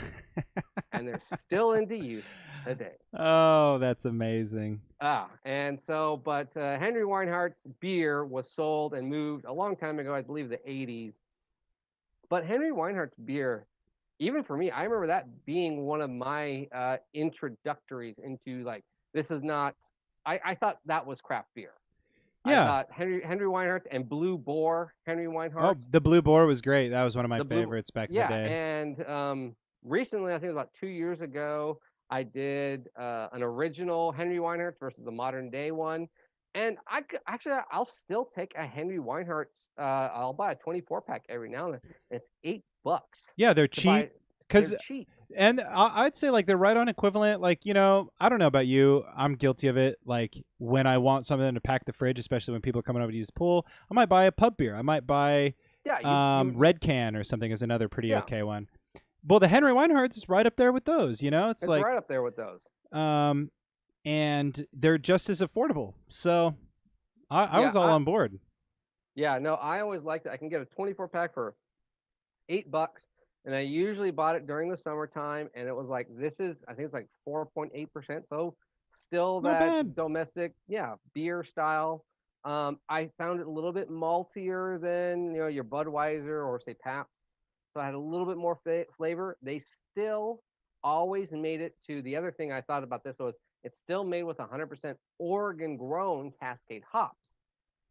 The fact that this will now be going away, I wonder if that's hurting hop field contractors, or if it is because they can no longer source that because so many hop fields are now being bought out for or being sold, those hops are being sold to craft breweries. Right. So I was curious, wondering about that, but I think it'll be missed. I might actually go buy a couple bottles just to keep. Be like, this is the last year. I have year one, and I have year, to end. Yeah, I like that. That's a great idea. That would be cool because I still have actually check this out. So I still even have a can Oh, Henry nice. Weinhardt's. This is like the 70s. This is still even old. This is 80s, but I have a 76 with the correct label that says batch number 1. Nice. So, yeah, I think I might do that, and maybe like once every couple years, open the 2 or something like that. That's a great idea. That'd That'd be a good send-off. I mean, it's just part of Oregon history. Yeah. Some of the other things that they're discontinuing, that's fine. Henry Weinhardt, Fine. That's a bit sad. That's a bit sad. It is. Yeah, it is a bit sad. I think that's all the other. I mean, there is some people do have some memories of Old English. There's a lot of jokes. And the to Steel go with Reserve. that. And the Steel Reserve. Those are kind of It's like $2.99. Yeah, it's the malt liquor. Kind of like I want to get drunk for cheap. Where the Pabst or the Henry Weinhardt Private Reserve, I mean, that is a lot of people's gateway, and still to this day, people drink that as I don't want to be the domestic drinker. I want to have something. Yeah. Red Label is still kind of crafty. Yeah. That was my introduction to craft beer for sure. Yeah. So I don't know. I think it'll be sorely missed. I agree. A lot of people in chat asking where Jeff is, and Jeff is on vacation. Jeff is on vacation. He works hard. He works hard to put the content out, and he needs a break. And we are doing our best right now to fill those shoes a little bit. It's a little rusty, but we're working on it. We're gonna get it good, and this way Jeff can take a little bit more of those breaks, and we can smooth out some of our edges and make the shows when we do have it with him even better. Exactly. So if you think about it, this is a win-win all around for the channel. Yeah, y'all are helping us smooth out the kinks so that we can get back to it even bigger, badder, and better than the next time we do it. So, yeah, Jeff's been working around the clock. One of the things is, obviously he's working for himself and he's making content and he's doing all that, and it's great. But man, you should have seen how ragged we were running trying to get that VGBU tutorial done. Jeff filmed that thing all by himself, and I helped him put it together, but it was just plagued with technical issues and hardware malfunctions and all this type of stuff. And he helped me put it together, which I think we ended up putting in equal amounts of time into it, which is not normal anymore. But man, it was just like we both had bags under our eyes, because it's like I'd work until 2:00 in the morning, hardware malfunction. I'd text him and be like, "Hey, if you can get the server back up and running, I'll get back to it." And he'll text me at 5, and I'd be back up working on it, trying to get things squared away, around my day job and things like that, and around his family time and things like that. Yeah. And I think that a vacation was a long time in the making. I hope that we can let him take it more often. Yeah, well, at the same time, too, it's good for us to do this because he's got, you haven't heard, I think we can say this, right? Yeah, he publicly announced this, right? Yeah, he put it on Twitter, and people are saying oh, is he not here because he had a baby? And no, he hasn't had one yet. He hasn't had one yet. It's coming, but at the same time, I think they're trying to be like, hey, before it gets really crazy, let's take some time. Let's take some quality time. The weather is nice and hot and warm, and if you know anything about the Oregon coast, if it's hot here, where in the valley, it's actually probably pretty nice at nighttime because you got the nice cool breeze coming in from the sea. Oh yeah. So it's probably like 80 degrees, 85 degrees over there. Maybe even less than that, Yeah. I swear, it's usually Well, he had a coat on too, but I bet it's probably pretty relaxing. Right now, where he is, it's 55 degrees. Oh, you know what? I would take that right now. I would so take that. Because right where I am, it's 84 here. I was going to say it's about 20 degrees difference, but that's even bigger than what I would have guessed. But well, also we're in probably non-cool rooms, so the heat is retaining. Well, I'm sure my room is closer to 100. Yeah. I looked up the weather online for my town. So, but Jeff deserves a break. So that's what's happening, and we're sharpening our skills so we can eventually give him more breaks, and stone sharpens stone, or iron sharpens iron. There you go. Essentially, so that way he's gonna get some rest. When he comes back, he's gonna be more alert. We're gonna be more seasoned, better show. I like it. All right. Well, but speaking of weather and warm times. Yeah. Speaking of better. Of better. And you got the pool. And let me ask you this, Rhett. You ever do a barbecue yet? Pool party barbecue? I did a pool party barbecue. Yes, sir. That's right. And I bet, some people have this problem of burgers, steaks, but then you think to yourself, what beer do I have with it? How do I pair my beer with my food? What is it going to be? Is it going to be a never cheap a problem beer? for me. Is it going to be Rainier? Do I need an IPA? I'm having beef. Should I have a stout? I don't know. Well, the good people over at Spiceology have teamed up with New Belgian Brewing to bring you their special blend of spices infused with New Belgian beers. A 6-pack can get you essentially all these specialty spices that are also infused with specific New Belgian beers. So you then know what beer also pairs well with these spices that will complement each other. So you can get a citrus ginger that is complementary to the Voodoo Ranger because it's also made with Voodoo Ranger. Yeah. So they have some pretty cool stuff. It's about 46. They'll sell you each individual pack for about $14, or the 6-pack for $42. But see, they got the citrus ginger, habanero grapefruit. That one sounds good. I it would does. like that. Hot honey, Moroccan Tangine seasoning, a summer barbecue seasoning, and sweet and sour. And each one of those is made from a New Belgian beer and with a dehydrated New Belgian beer in it, and it's supposed to complement that beer as well. So you can go and grab a Voodoo Ranger and go throw some New Belgian citrus ginger on some chicken, and they'll complement each other. I like it. Kind of cool. I'd give it a go. If you're a seasonal, you like doing dry rubs or stuff like that. I do like doing dry rubs on chicken and some steaks. I'm more of a chicken barbecue type of a guy. Steak I take a bit more serious, but I'm not like one of those purists or anything. But chicken, I'll be like, I'll experiment. Throw this on here, throw that on here. It's chicken. It always tastes good on a grill. And then I just drink an IPA. So, but I don't know. If you are that type of person, I like this. I wouldn't mind trying this. This would be kind of a fun, even summer video of like actually getting all of those beers. Although I think it'd probably be more expensive to buy all of those beers, the 6 different varieties, because I think they only come in like 6-packs. So I'd have to buy a 6-pack of each. Right. And then the $42 on the spices. So I'd probably end up spending around $100. Yeah, that's how they get you. So don't know. Yeah, but you pick which one you want. It sounds good. They all sound good. They all sound really good. The citrus ginger seasoning sounds great.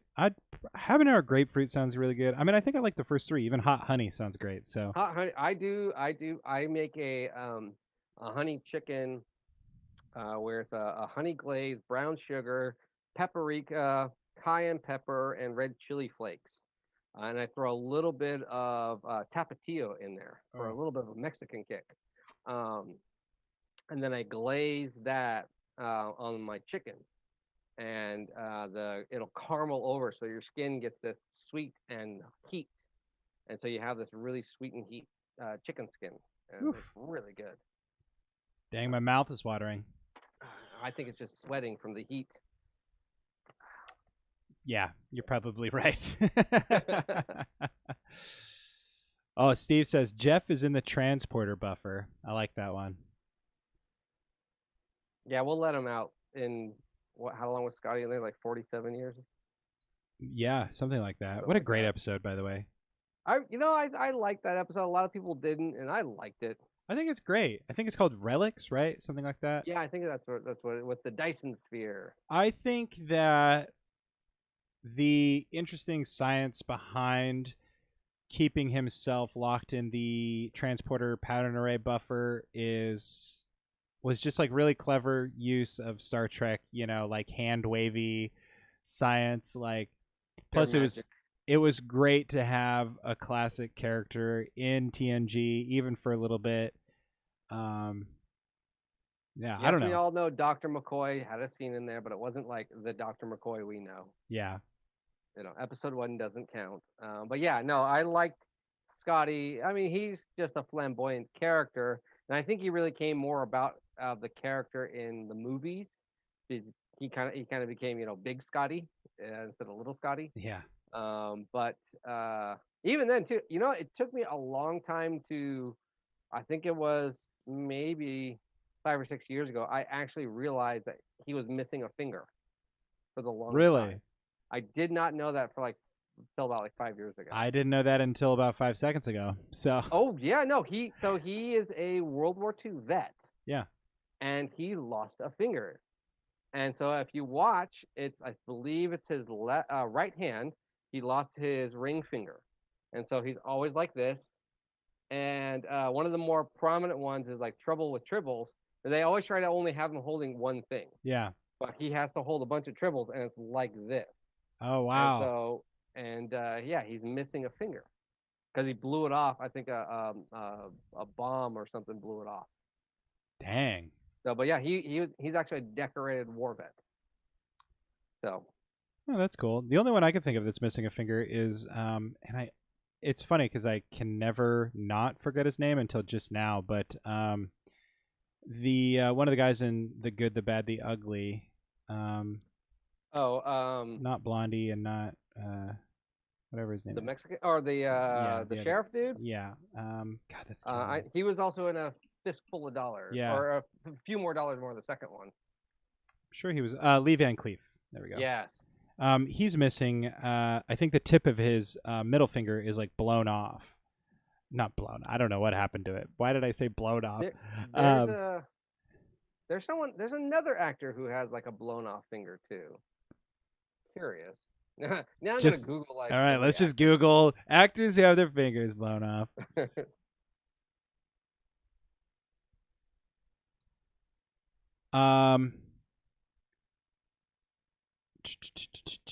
Celebrities missing fingers. So, well, Johnny Depp is missing a tip of his finger, but that's like not much. That's recently too. Christian Bale. That's right. Christian Bale lost the tip of his finger. Wow. I remember that. That was recent.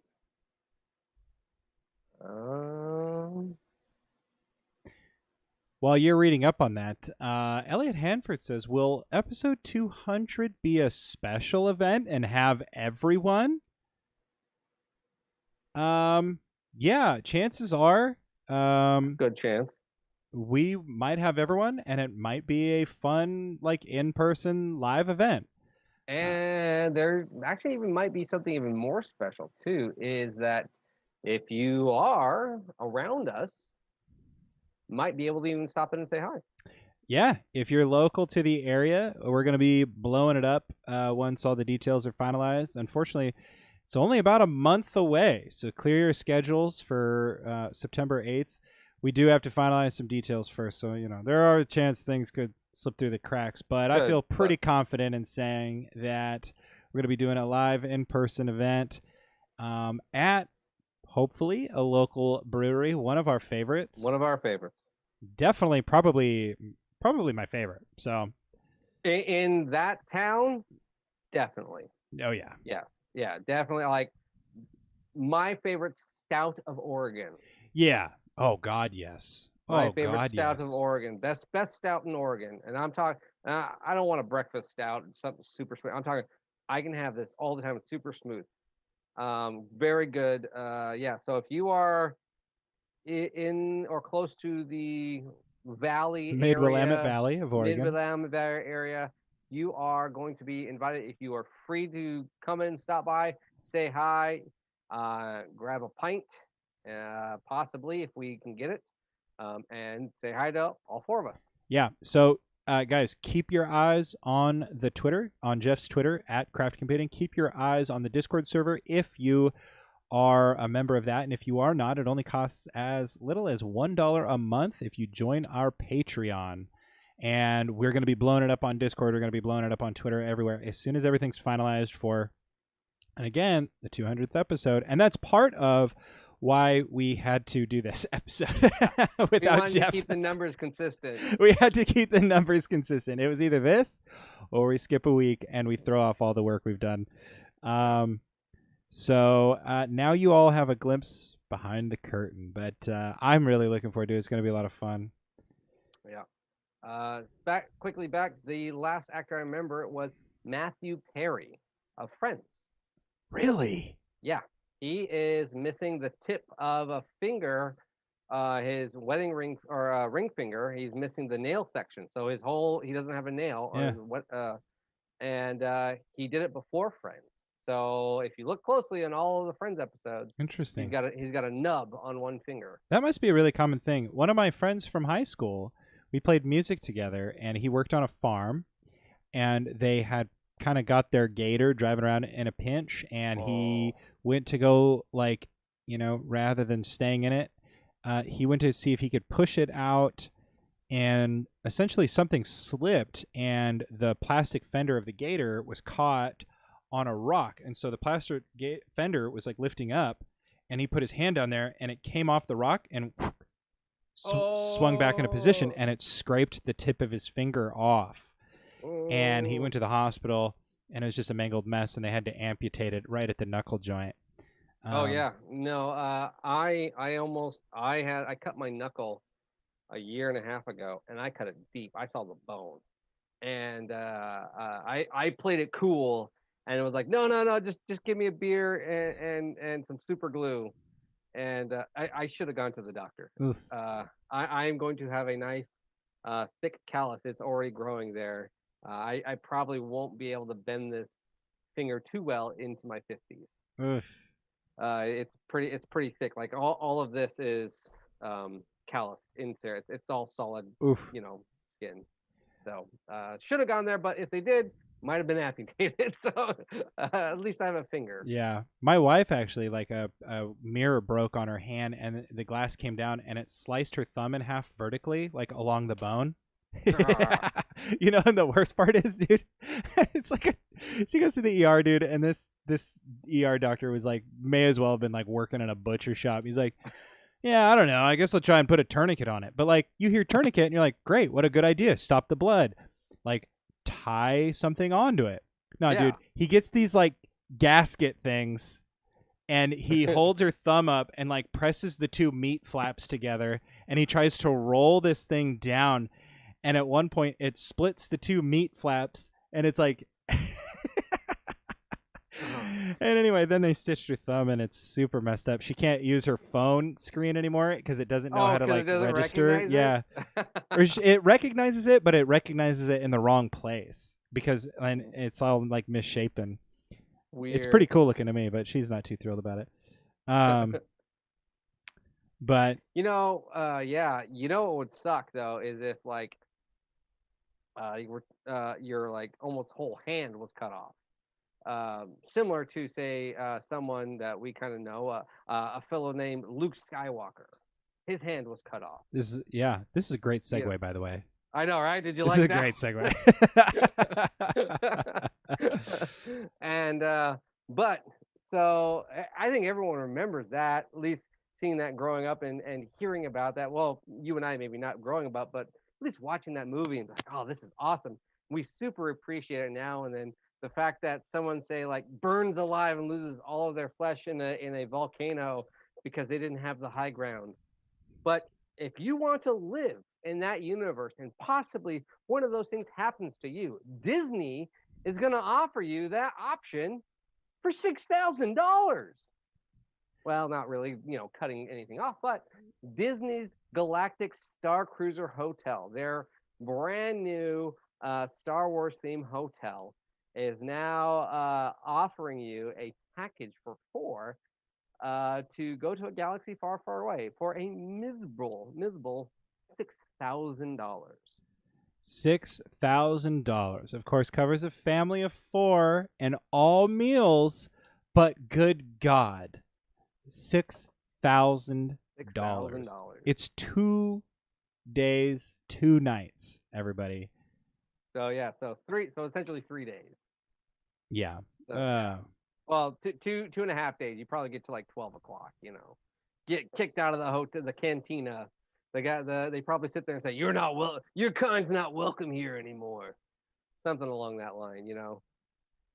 Yeah. But I mean, okay, I love the Star Trek and Star Wars franchise. I love them both.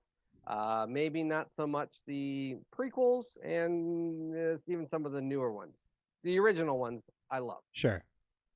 I love the authenticity of that world because it's very practical and it's very cool and it seems more grounded than I would say Star Trek.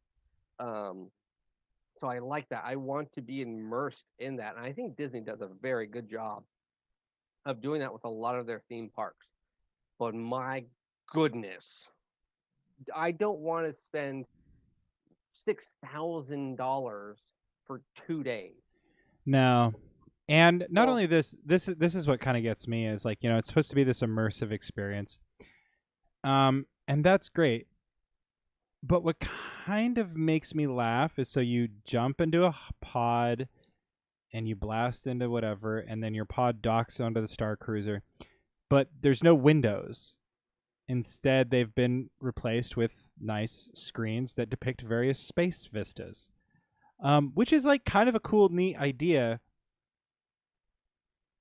I mean, I guess isn't. I mean, you still get kind of claustrophobic of like I'm not seeing outside because I think there are a lot of studies of like people doing that, and over time they're like, this isn't real. And I mean, it's like a Vegas casino at that point, I'm sure. Yeah, and okay, the other thing too is it's $6,000 with your meal included, and you're taking a family of 4. Yeah. I don't know. Have you ever been to Disney World, Disneyland? I've been to both. Yeah. And my God, the prices of buying merchandise.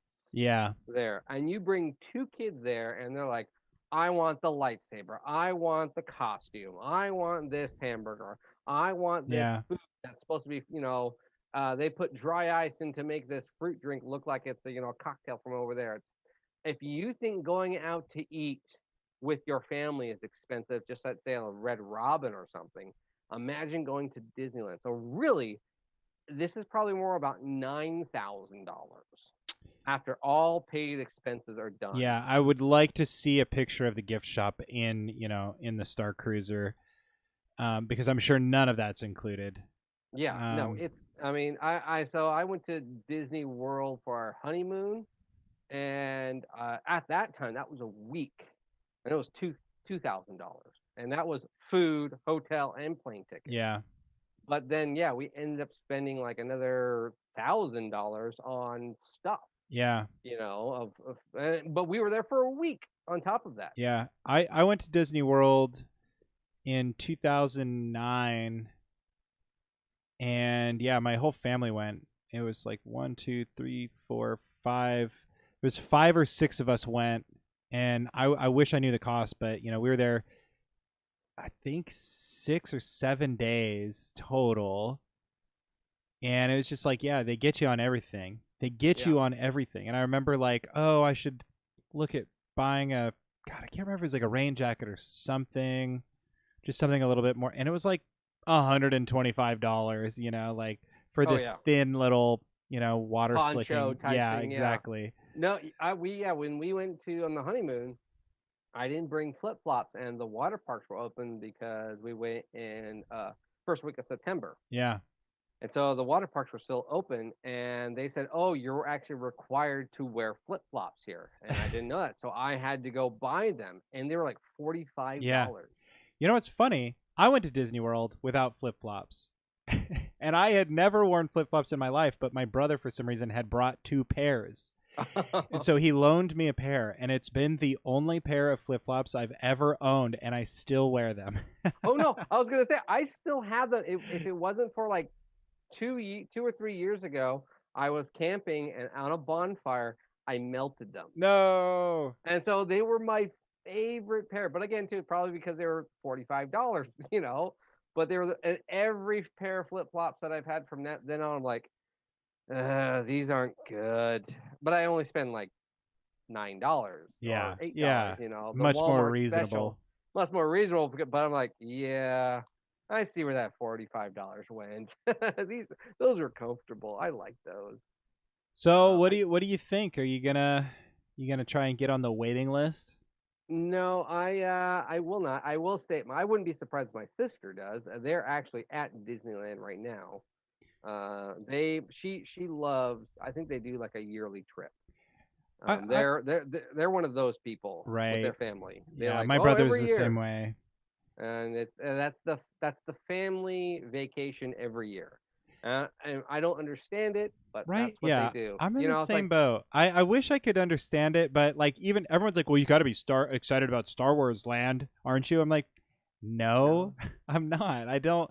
Man, in 2009 Harry Potter World had just opened up in Florida, and I went to that and it was cool and impressive. But like I saw it, 12 years ago. Harry Potter Land just opened up in California a couple years ago, a few years ago. I don't know how long, but it's like I saw it and I was like, man, everybody's flocking to go see that. I didn't think it was like, I don't know. I guess I'm just a curmudgeon in that way, but yeah, I don't know. Well, and it's the cost too. It's a big part of it. It is. I mean, I don't know. I see some appeal to escaping it, but man, I don't like the crowds. I don't like going to the theme parks and waiting an hour and a half for that one ride that lasts, 45 seconds. Yeah. Oh wow, a 3 dragon hit me, whoop-de-doo. Yeah. I waited an hour and a half for this. Well, and it's funny, and there's so many memes about the people who like power use like the parks, and they're like, well, if you don't like do it, well, then you got to do this, this, and this, and then you hit that, and you get the fast pass over here, and you blah blah blah, and then just like my sister was like, yeah. oh, that's exactly how because they've been there every year, so they know how the system works, and it's just like, it's not worth it to me. I would rather do like a camping trip, a beach trip, or something, something view natural scenery, I guess. But that's me. If I was gonna do something like that, I'm not even big into cruises, but I'd pick a cruise over something like that, like an actual cruise on the ocean. Yeah, that has stops. Not just like I'm gonna go to this hotel room and there's gonna be screens on the window that make it look like I'm on a cruise. Yeah, I don't know. Again, maybe I'm the wrong person for all this, but maybe. I mean, I can see the appeal of like once every 10 years. Okay, sure. But I don't see the appeal of like going there opening day and being crowded and half the park being not working, because if you ever go to any Disney or theme park on opening year, nothing works. Yeah, exactly. And truthfully, I mean, I love Star Wars. I'm a huge Star Wars fan, and I wouldn't go to something like this. So I don't know. I don't really have $6,000 to spend either, but somebody says, Peter Pensy says, just got here. What happened to Jeff? Why are we talking about fingers? We're just talking about fingers because I don't really know why. Wow, how did we? It was a good segue into Star Wars, but anyway, Jeff's on vacation. Jeff needs a break. So we're here holding it down. Yeah. Also, Tanmay has a really good point. You're locked inside a different space. I would just get a VR headset. Yeah. That would be kind of interesting too. So, dude, I saw you moving out of the corner of my eye because I have my second display with the chat like way over on the other side of the room, and I saw this arm moving. I was like, "Who the hell's in here?" It scared me. We got 2 more stories to get through.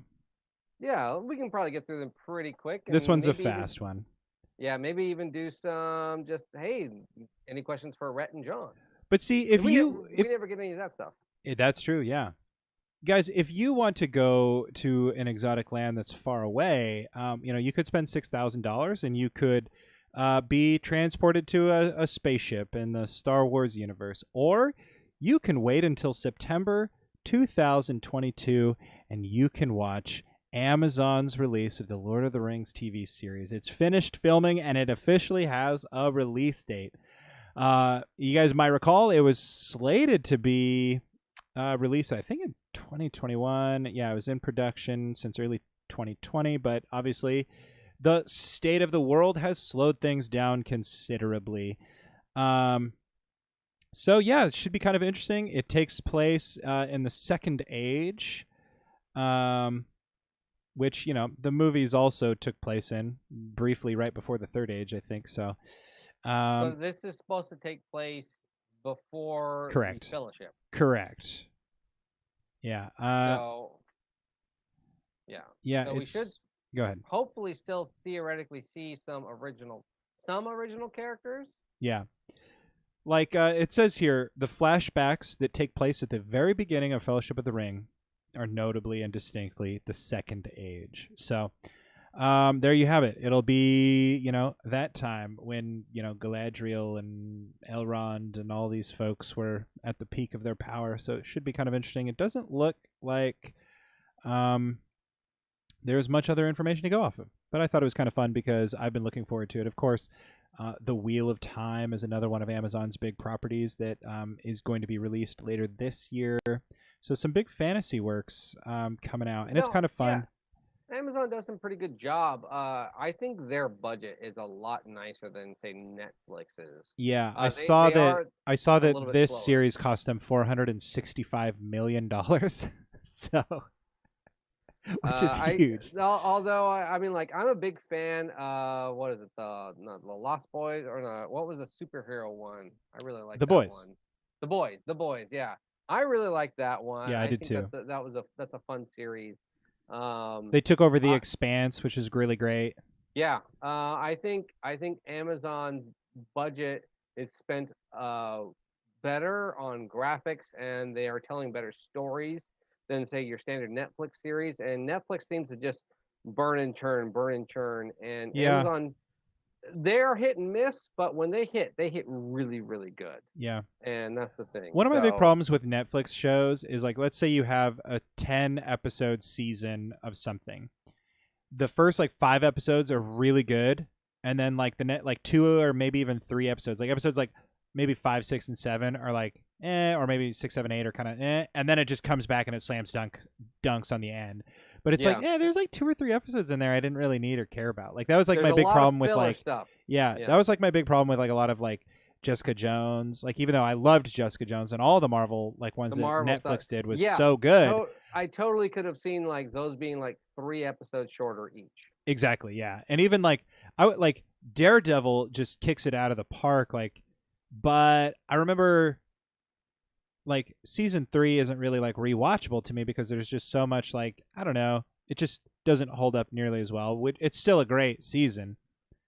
But there's a lot more filler. There's a lot more slow burn stuff it seemed like they kept trying to okay, we're going to use Daredevil to launch other people's all the other series. Yeah. And or hint at it somehow, where season 1 was a very good origin of Daredevil, and it was a really well done aspect that not too many people usually thought of. It's kind of almost like Batman Begins. It talked more about the origin and how he struggled, and he's not even in the red suit.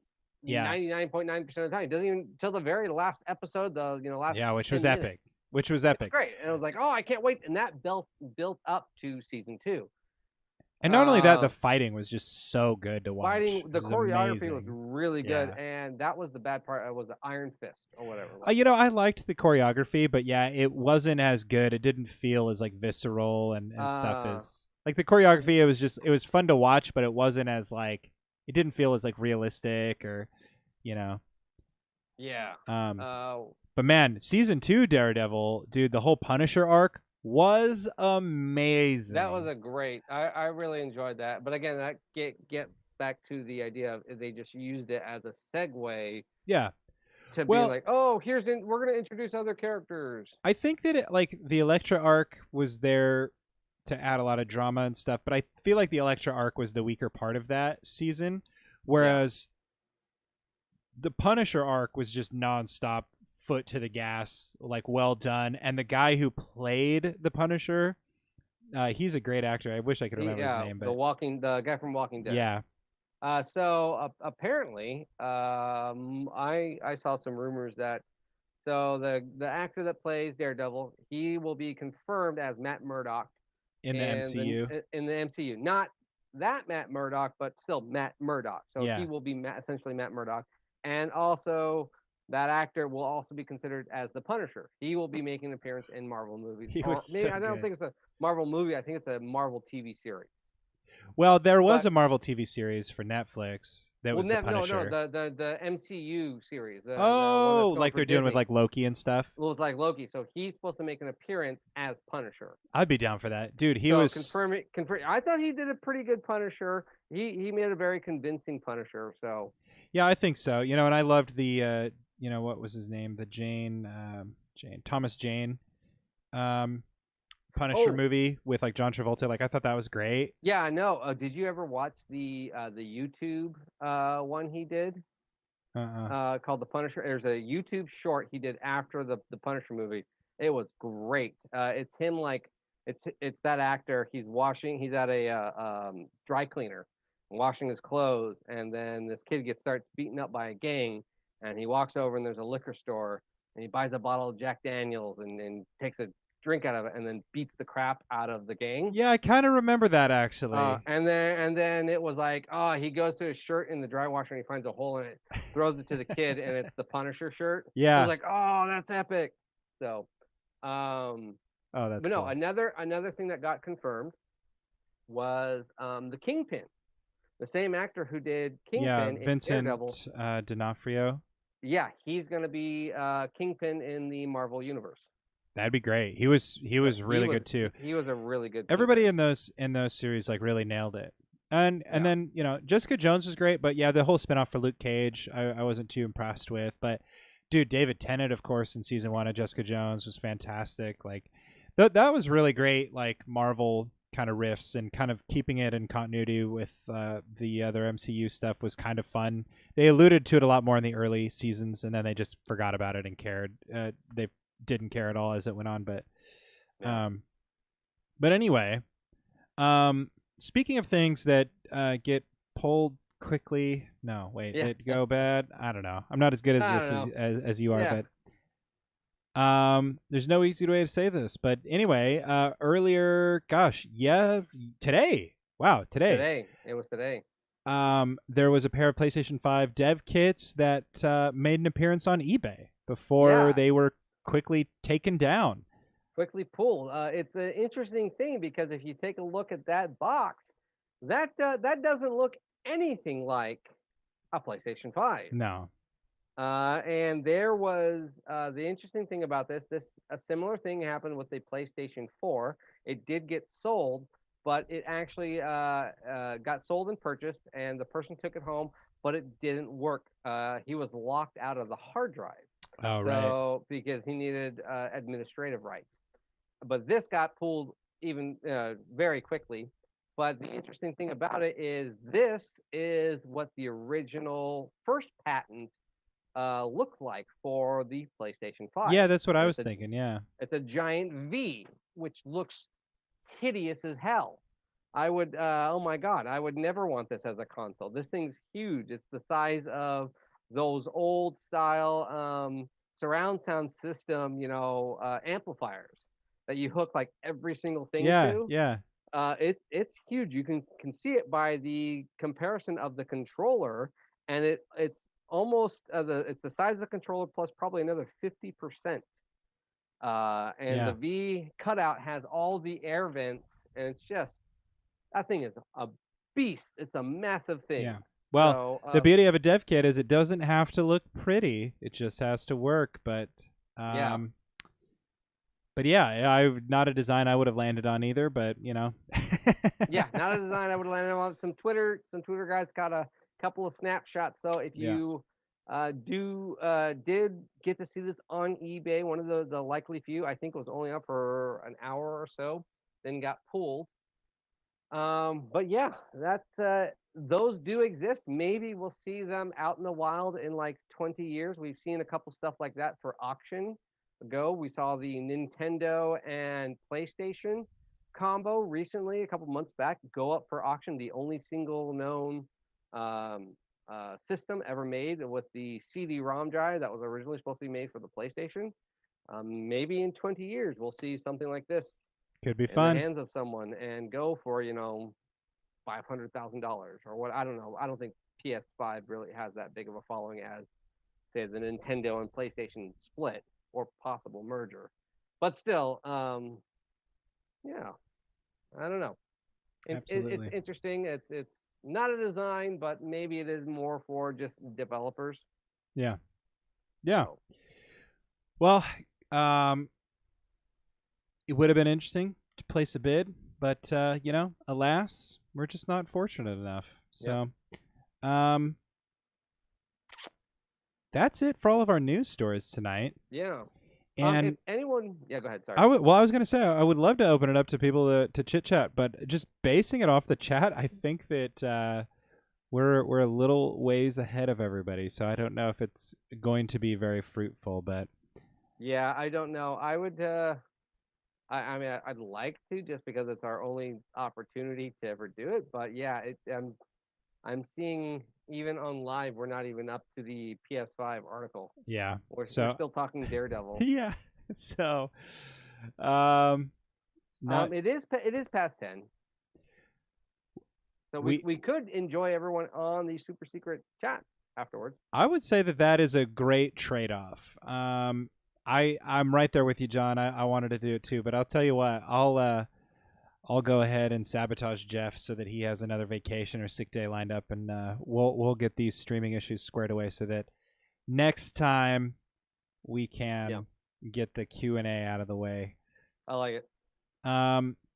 So guys, like John was saying, after every Wednesday night, even after these ones, we got the super secret after show, and it takes place in our Discord server that you can join for only $1 a month over on patreon.com/craftcomputing.